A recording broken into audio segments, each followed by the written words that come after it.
Hello, listeners, and welcome back to the Dear Forest podcast. On today's episode, I will be having a conversation with Carlos Eduardo Marquez, who is a senior sustainability analyst at Sicoob and is also the founder and president of Ambiafro Brazil. So, originally, this wasn't supposed to be a part of the episodes that I was going to release. But I thought it was definitely a very important conversation to have because, as you know, every year there's a COP, so a conference of parties, where all the different political leaders meet in a certain country at a certain setting to discuss kind of the trajectory and the future of having sustainable development, quote unquote. So this year it's going to be held in Brazil, specifically in the Amazon forest. Carlos is on the ground in Brazil, is working in sustainability, and has founded his own company that focuses on a different aspect of sustainability. So we had a super interesting conversation, and I really hope you learn something and you take something from this, and that you take it as an opportunity to speak to your representative about what they're going to stand for when they show up to COP30. So, can you tell us your name, where you work, and what you do for work? Yes, my name is Carlos. I speak from Brazil and I am the founder and the president of Ambiafro. And Ambiafro is a black NGO that works with sustainability, climate change, and racial topics in Brazil. Hey, yeah, that's super cool. We actually met on the OMEC platform. Well, we connected on the OMEC platform, which is also an organization that empowers biculturals around the world, which is super cool. I will link some info about OMEC as well in the description. Okay, let's start with the basics. What is a COP or Conference of Parties, and why is it important? COP is the main conference, the main place of decision about climate change is a political and a government place that the main countries in the world they are discussion and they have to take some strategic decision for climate change like climate finance and other key points about climate change in the global perspective. So the COP is a whole, a huge, how can I say, a huge space for everyone across the globe. Yeah, okay. That's definitely, I think, a good definition. And so just in that context, what do you think is the significance of Brazil being chosen as the next host country? Yes, Brazil is one of the most major countries that works on biodiversity and uh, deforestation because in climate change field, deforestation is our main uh, way of deforestation and they are key point to combat climate change because uh, the COP30 is great opportunity to show how we are we are working to combat climate change because Latin America and specifically Brazil, we have a leadership in climate change agenda. So this event, they are in Brazil, so it's very important to indigenous people, to local people in Amazon to show how they are leading to climate change because local people in the Amazon region is more than local citizens. They are the guardians of the biodiversity. Yeah, that's definitely true. Like, I think across the world, it's very obvious that like indigenous people groups are, yeah, the at the forefront of being environmental defenders, you know? Yeah, so I think something that we maybe didn't discuss is like how a country is chosen to be the host. I don't know if you want to delve into shortly like how that happens, that a country gets to host a COP. Is a governmental uh, approach to United Nations, and Brazil made his candidature to host the COP because our actual president they want to bring Brazil back to uh, international discussion about climate change and and biodiversity because we had a long pathway to climate change because uh, the Rio 92 was here in Brazil and was an important event to discuss climate change and biodiversity. So our country has a big challenge to recreate and rebuild our background, but we have a huge responsibility to show what we are doing now to make a difference in Latin America and in Brazil too. Okay, yeah, that's definitely true. So, yeah, long and short of it is that a country will submit to be a candidate to host the next COP, and then it can be accepted or not accepted. So, Yes. yeah. Okay, so the conference itself, COP30, is going to be held in the Amazon. Yeah, and there's been a lot of construction done in the area to facilitate the movement of people during this COP. What are the feelings amongst the general population, and yeah, versus environmental defenders like yourself? I think uh, it's a mixed feelings because COP30 is are bring more infrastructure, more structure like waste management, more buildings. But in fact, in a recent history here in Brazil, only the big events like World Cup and the Olympic Games, they are the uh, instrument and the tool to this kind of improvement. So it's a big, a big question that this kind of development is because of us, the population and the local communities, or is because of the capital only, the government and the politicals. So this is a big question and a big important topic about top COP30 and all their stuff. Yeah, definitely. It's definitely like mixed. Yeah, I understand what you're saying about mixed feelings because on the one hand, it could bring like a lot of like opportunity, especially for like the informal sector. Yeah, I'm from Botswana, and we recently hosted the Grand Prix for athletics for the first time. And yeah, it's a big deal. It's expensive for the country to set it up, and of course, but like it's like cost benefit. Like how much is it going to help the stimulate the local economy? Help people just like make a lot of money actually that they can get off of the tourism that comes in through that. So yeah, it's definitely like something complicated. Um, and yeah, how have the indigenous communities been impacted by these decisions taken to do construction in the Amazon by a government that basically didn't consult them? Yes, unfortunately, indigenous people and marginalized people is not in the center of decision.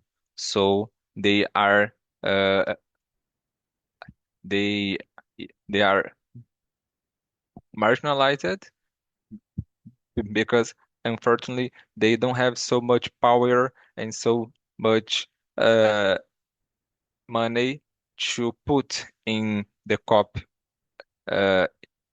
the COP like climate finance.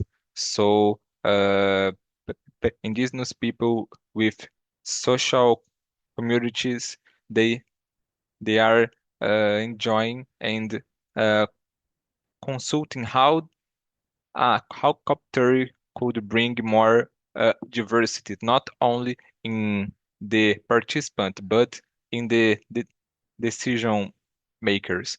So it's a big, uh, sensible thing here in Brazil because we have a large lack related to land demarcation and the and a large problem too with farmers and agriculture sector. So there are some mixed feelings too about the participation of indigenous people because in the same time they are the solution and the people who really work pro Amazon and the biodiversity, but in the other hand, they are uh, marginalized too. Yeah, land demarcation, for the listeners that don't know, is basically like your government will decide which pieces of land to do what with. So there will be some land that's for residential buildings, so where people can live. And then there's some where it's commercial buildings, so like offices and stuff. And then there's other that's like protected forest or something. So it's really your government deciding like what each area is going to be for. Um, but yeah, so in the previous COPs, there has been widespread criticism of the performative nature of the conferences. Do you think these, yeah, conferences, the COPs that have been happening, have a place in solving the climate crisis? Copy is the best place to solve climate crisis, but not only the one place, because COP30 is the highest level of decision makers, but uh, the steps after is the uh, most important than COP30 because we need movements, laws, and instruments to guarantee that the uh, decisions made at COP30 will be uh, done because one example, the carbon market is a issue talked a lot of years, but just last year here in Brazil, we regulated this law about it, but is at the moment only by law. The instrument, the tools, and the right landscape to ensure the implementation of carbon markets is not completed. So there is a large room from the idea to the conclusion. Mm-hmm. Yeah, and can you maybe explain what a carbon market is for those of us who aren't really sure?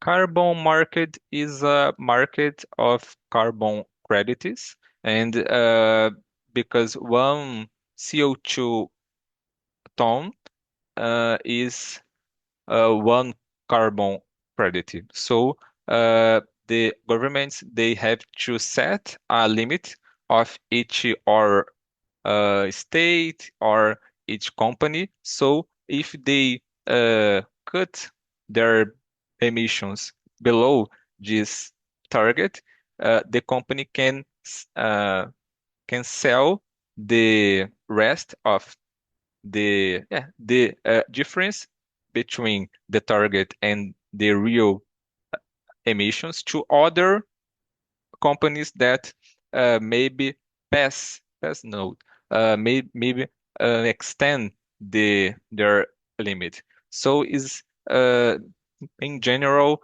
commercial change of carbon credits and money about CO2 emissions.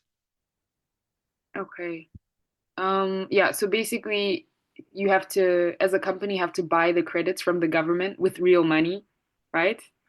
Not only from the government, you can buy a carbon credit from other companies like a farm, a, uh industry, something like that. Oh, okay. So, but it's transactional, right? Like there's actual money involved that you pay. Yes, yes. Uh, I think one carbon credit is like $10.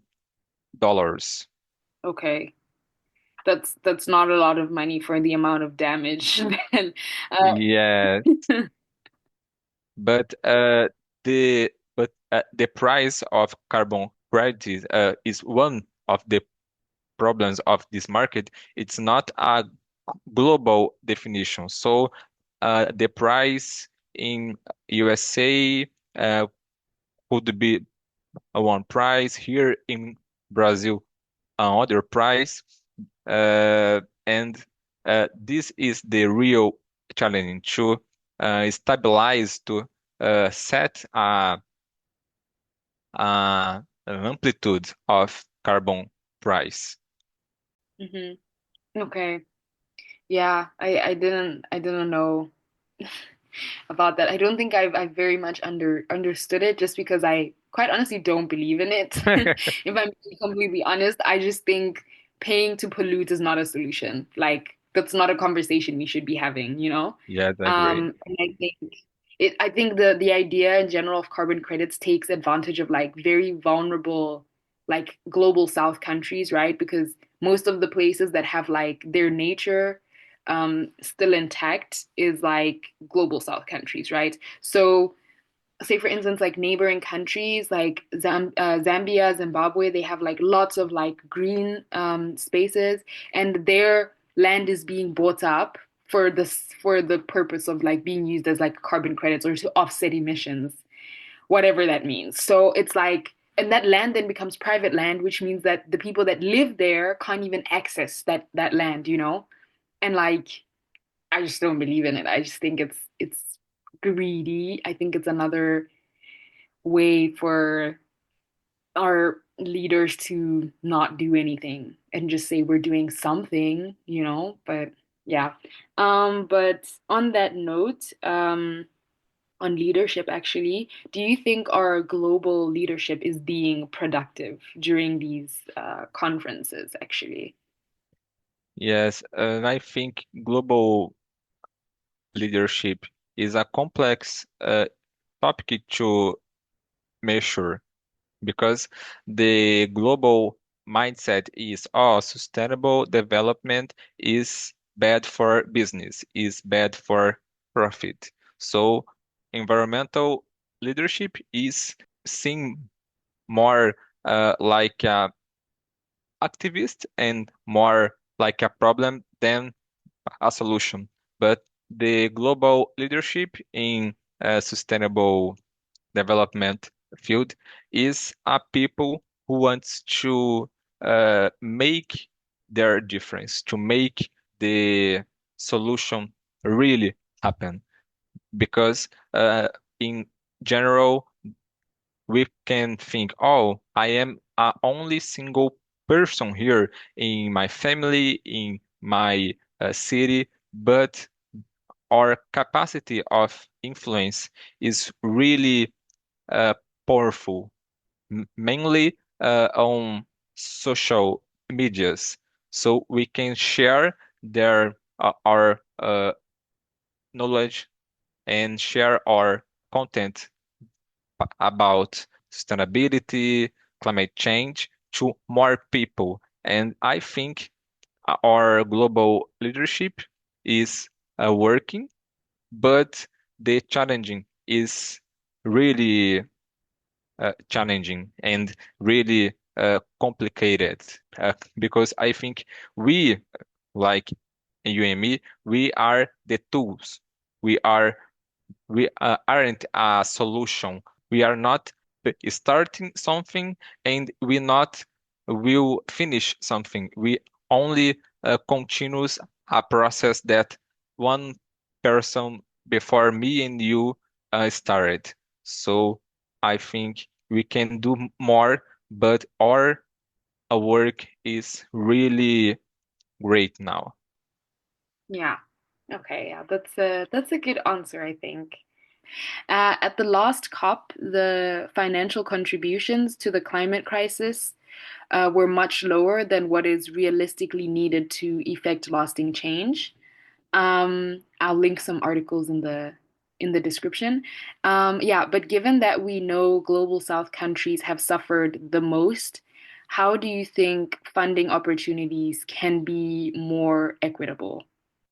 This is one of the most powerful topics about climate change that find climates because we don't have easy way to solve this problem because Europe and USA they have money, but they don't want to share this money as the global south needs Yeah. because this money is not donation. USA and Europe they want to share the money as a loan. So there other countries they don't have enough money to take a lot of loans to solve climate change, but they are other issues and other priorities too, like health and work, food. So this difference of perspective is the key problem in international uh, discussion. And other important issue is that global north they don't have the realistic perception of global south needs because we need uh, a solution and money for now, not only by 10 years or 20 years. So this gap of communication is perduring, but I think at COP30 in Brazil, I hope I will see other step to a more uh, equitable fundraising climate finance. Yeah, definitely. And yeah, what you said about the global north and the global south and the communication gap, that really resonates with me, especially because, yeah, I'm from a global south country, but I'm currently living in a global north country. And in Belgium, especially because, yeah, this is Brussels, this is like where the head of the EU is. And so like the conversation is always about the green transition and like making Europe green and all of this stuff. And it's like, okay, all good and well, but like the global population, like if you look at the makeup of the world, the majority of people are not on the European continent. That's just not the case. There's 8 billion people on this planet, not even half of them are on the European continent, not even half. So it's just like it's a bit like a catch 22, a little bit of like a delusion almost. And I think definitely something that I've seen is that people forget that even if Europe is getting greener, at the end of the day, we're all under the same sky. So when it comes falling, it will come down falling on all of us. It won't pick and choose and say, oh, well, Europe was doing the green transition, so I guess we're climate change is just going to skip over the European continent. That's not the case.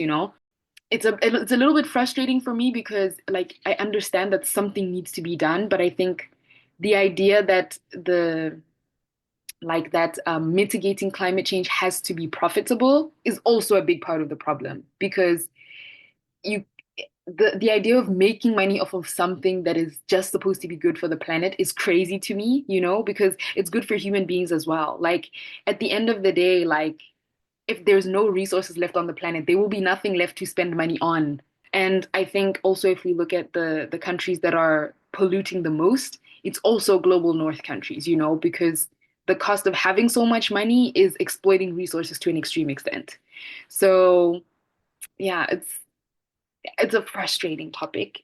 And so how given this, how can we best share this message about like the communication gap that you're talking about, and also the fact that like choosing to ignore certain regions of the world when it comes to funding, like is not going to help because we live on the same planet. How do you think we can change the conversation or like get the right message out?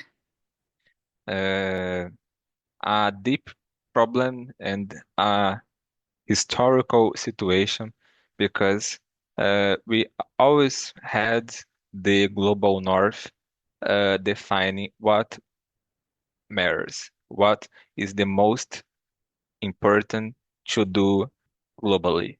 So you have to establish what are the priority, what is the most important to the most vulnerable people, because these people they should be our priority because climate change has to be about people, not about other thing in other perspective, because the most relevant thing about sustainable development is improve human well-being, and all people, all humans across the globe.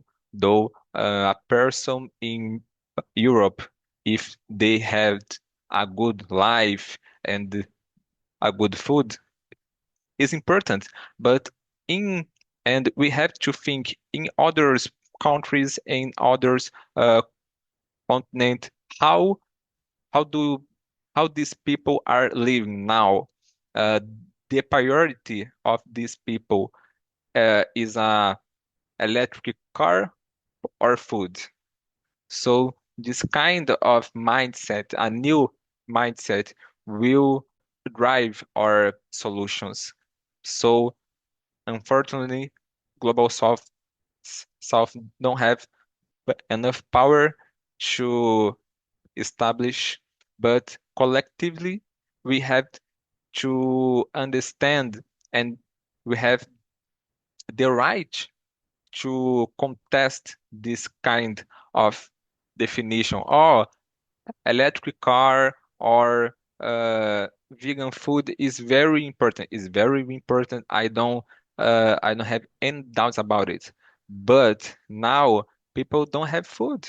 Mm-hmm. People don't have house, water, uh, and electricity. So in the in the same place, country or street, we have a wide range of socio-economical realities. Mm-hmm. So we have to put in our mind and elect in our political fields uh, politicals engaged on climate change, because climate change is not field or is not a flag uh, of right or left or me and you, because climate change is a global topic, is a global problem. We and now people are suffering and are affected by it. So as you said, we don't have to think, oh,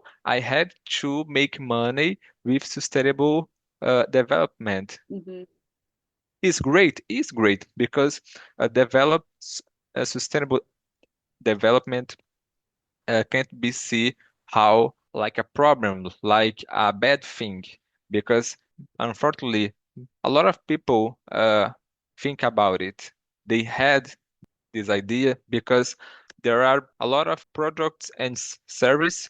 They are they are more ecological, and they are more green, and they are more expensive, Mm-hmm. but they are not expensive because these products and service are bad.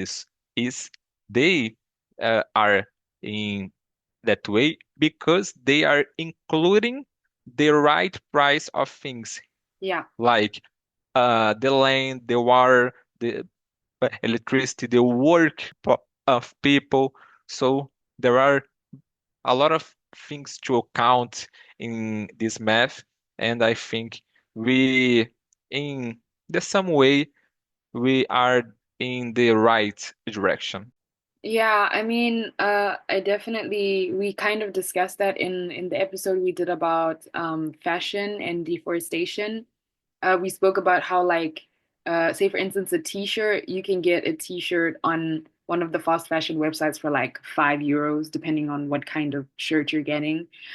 And so like that €5 does not reflect the true cost of creating that item, of course, like especially if it's made from polyester and it was made in a factory somewhere in Southeast Asia where the person wasn't paid a lot, or and like how if it was using an organic fabric like cotton or something, how are the farmers that farm that cotton being paid? And if it was made using synthetic materials, then the oil that it came from, like where did that oil come from? Do you get what I mean? So we kind of like had the conversation indeed about what you're saying, like we're so used to things being cheap, but actually things aren't supposed to cost that much because the way that we're paying for things, it doesn't reflect the true cost of actually creating the item. But yeah, I think also on what you said about like that there's so many socio-economic issues tied to the climate crisis. It's definitely something important that we haven't actually spoken about is that there is an intersectional aspect of climate change, right? Because yeah, it's climate change will affect poor people the most. It will affect marginalized people the most. Yeah, it will affect people that are already pushed to the boundaries of society the most, non-able-bodied people as well, like neurodivergent people. Those are the people that are going to suffer the most from climate change. And yeah, it's definitely important to talk about the intersectional part of it. So yeah, thank you for bringing that up. But yeah, I think if we look at the current political relationships between various governments, the tensions seem to be rising. I think if you look at the news, you can see every day that something is changing. There's something different going on. And do you think that given this like shifting landscape um, and like things changing as quickly as they are, do you think that the COP can be productive?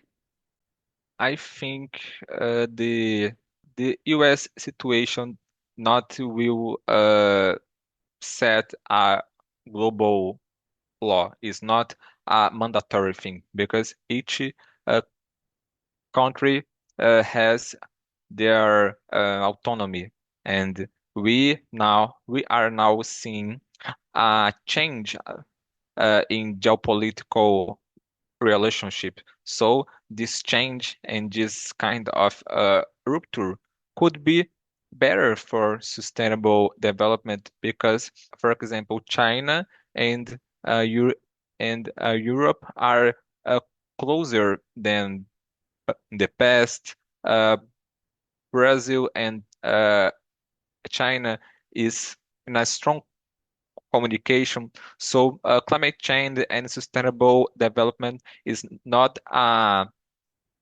island in the ocean. They are affect and they affect and are is affected by geopolitical relationships. So I think this COP30 will be a great surprise for a lot of people because we have to understand one country, no matter who and is the president, can set the rules about the world.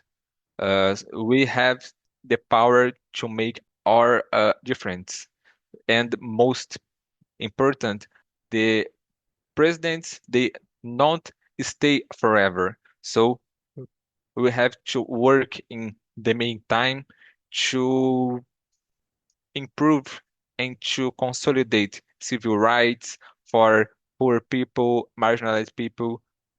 And in this time, we really see who work sustainability with in a strategic way and with consolidate and robust way. Because a strategic, a institutional approach, they don't change with the present A or B. They continue along the time. So is a tipping point for sustainable development. Yeah, I think it's definitely, if I'm being quite honest, I stopped watching after COP 2027 or something. I don't know, it was just it started to feel like what are we looking at here? It just every year it got worse and worse. The dates got pushed further and further, so I was just like, actually this is making me unhappy. So I'm just not gonna watch. But I think indeed what you're saying, like this year is a tipping point year. It's a moment when it's a good time to watch and like see exactly what's going to happen. So I'm definitely looking forward to that. And so, do you think the cops have a trickle down effect on an individual country level? Because I think you just spoke a lot about how, yeah, one country can't set the rules for the entire world. So I would love to know what you think about that. I think we we are how can I say we are we as a person, as a city, and as a country, we have the power to multiplicate this kind of agenda for good or for bad. So, US in this new mindset, in this new approach, is making a bad influence around the world, but I think you have to certificate our targets and our goals because only long-term work will solve climate change, not short work during 4 years or 8 years. So, for example, the Paris Agreement is by 2030. And in this meantime, a lot of presidents, a lot of governments, they passed. So we have to see the future and to work to hit there. Yeah, yeah, I think that's definitely an important point to make is that like some countries are indeed doing well.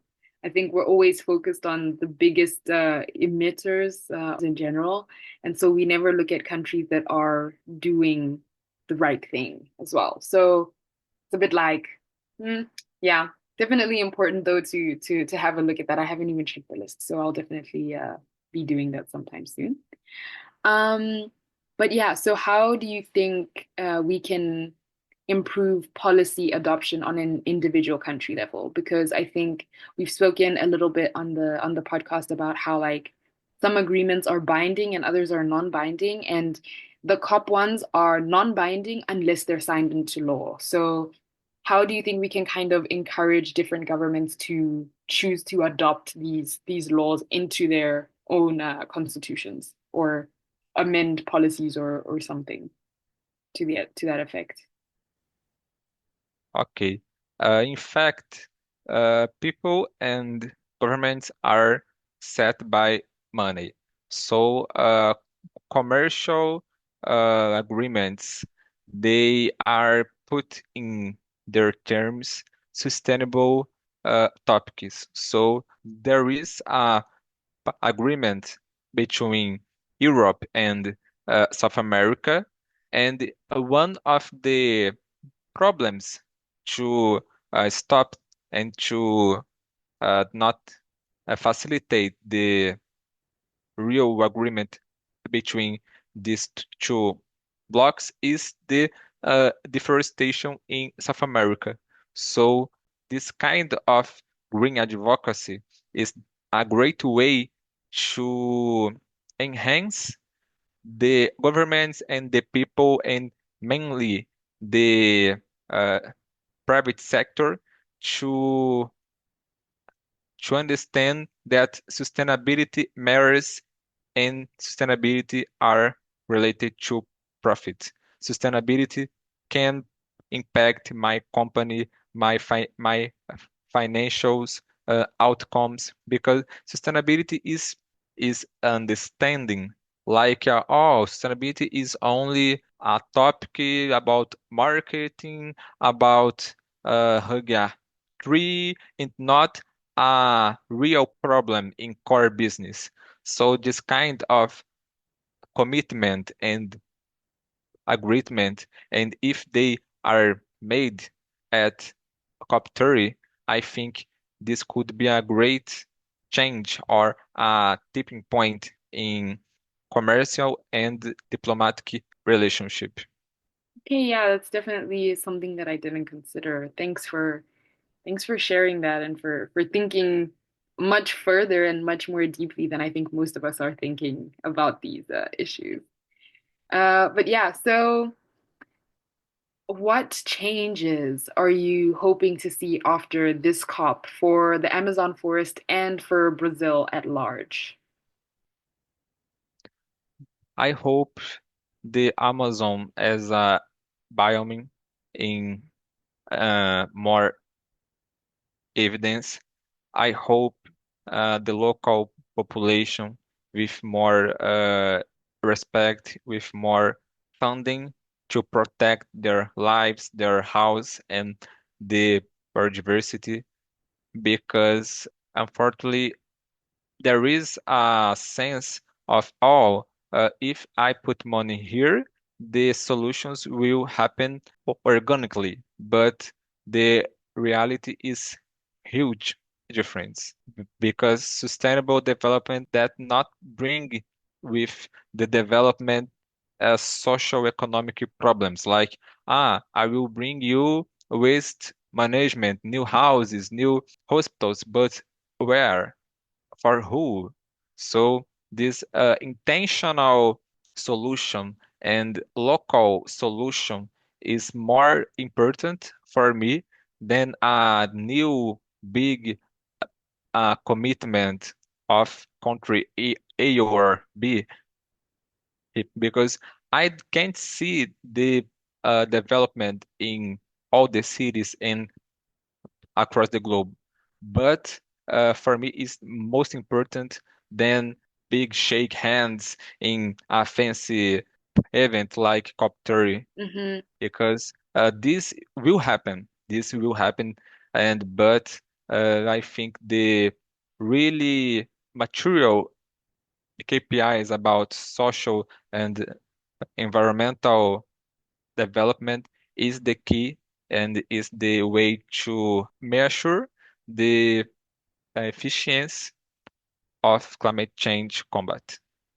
Yeah, okay. Wow, yeah, that's true. Like you said earlier that like our focus needs to be on people.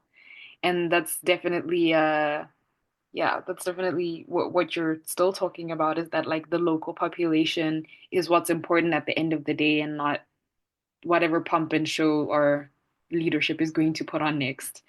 But yeah, so the final question then is if there is one thing that you hope someone listening would take away from this episode, if nothing else, what would it be? Don't give up. Don't think our mission is complicated. Our mission and our work is the only way to ensure the global safety, because climate change is not a easy way, is not a easy path to anyone work on sustainability. Is a advocacy work in large and a wide range of perspectives, but I think I'm doing the right thing and at the right moment with the right people. So I'm really happy and really grateful what I'm doing now. Yeah, that's a really beautiful message. I love that. Don't give up. That's true. I think we have our days of defeatism, but don't give up is a very good message to leave our listeners with. So thank you so much for coming on the show. Thank you.